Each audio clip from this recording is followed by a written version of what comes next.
Hello guys, andito tayo sa aking bahay. May mga bumisita dito sa akin. Makikinood daw sila. O sige, pumayag ako para masaya. Nang may kasama din ako.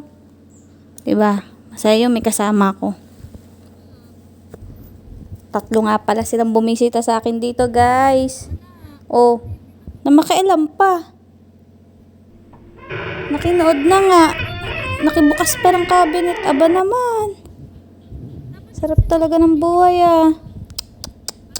Ay nako, mga taong ito ah. Ang sarap-sarap naman. Mga buhay nila. Favorite talaga nilang panoodin ang Abot Kamay. Yung pumunta lang sila dito para manood ng Abot Kamay. Yan. May binabalak na naman ang masama mga to. Ang laki-laki na nga na binabayad ko sa kuryente. May binabalak pa sila. Alam ko na yan. Alam ko na yung mga gusto nyo. Galawang yan ha. Binabanas daw mga kumari ko. Gustong buksan yung aircon. Diyos ko po. Sinarduhan pa yung kortina. Masyado daw masinag yung panonood nila ng TV. Oh my. Ayun na nga. Nag-umpisa na. Gumalaw yung isa. Yung binabalak niya.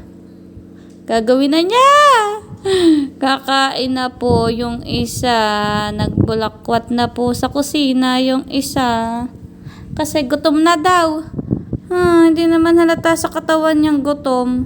Diyos ko po. Ayun na nga. Oh, nang alok pa. Nag-alok. Isang kutsara naman. Ano kayo? Salita sa isang kutsara? Pwede din. Diyos ko po, tuwan-tuwa si kumare.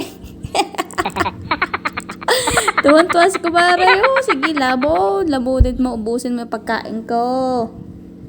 Goldilocks yan. Kung ano. Sarap na mga buhay natin ah. Sarap. Sana always happy. Napaka-chismosa talaga. Kasi naman kayang buhay ang mga sinisira ng mga to ah. Kay Annalyn siguro. Kay Annalyn, kay Zoe, o kay Moira. Ang aircon. Susunod, tatanggalin ko ng saksak ng aircon. Para din na sila makapag-aircon. Diyos ko po. Nalindol!